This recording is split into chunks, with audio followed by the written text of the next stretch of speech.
காஞ்சிபுரம் மாவட்ட தடகள விளையாட்டு சங்கம் சார்பில் மாநில அளவிலான ஜூனியர் தடகள போட்டிகளுக்கு இம்மாவட்டத்தை சார்ந்த விளையாட்டு வீரர்களை தேர்வு செய்யும் போட்டிகள் பேரறிஞர் அண்ணா மாவட்ட விளையாட்டு அரங்கில் உள்ள திறந்தவெளி விளையாட்டரங்கில் நடைபெறுகிறது.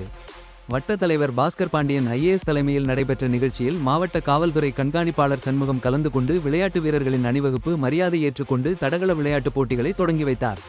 மேலும் ஏற்கனவே தடகள போட்டிகளில் பங்கேற்று வெற்றி பெற்ற விளையாட்டு வீரர்களுக்கு ஊக்கத் தொகைகளையும் வழங்கி கௌரவித்தார். இதனைத் தொடர்ந்து 14, 16, 18 மற்றும் 20 வயதுக்கு உட்பட்ட ஆண்கள் பெண்களுக்கான தடகள விளையாட்டுப் போட்டிகள் நடத்தப்பட்டு விளையாட்டு வீரர்களை தேர்வு செய்யும் பணி தொடங்கியது. மாநில அளவிலான போட்டிகளுக்காக நடைபெற்ற தடகள விளையாட்டுப் போட்டிகளில் 200க்கும் மேற்பட்ட விளையாட்டு வீரர் வீராங்கனைகள் ஆர்வத்துடன் கலந்து கொண்டனர். மாவட்ட தடகள சங்க செயலாளர் திருவளர்செல்வன், துணைத் தலைவர் வழக்கறிஞர் அரவிந்த், தொழிலதிபர் கார்த்திகேயன், தடகள சங்க நிர்வாகிகள், பயிற்சியாளர்கள் உள்ளிட்ட ஏராளமானோர் கலந்து கொண்டனர்.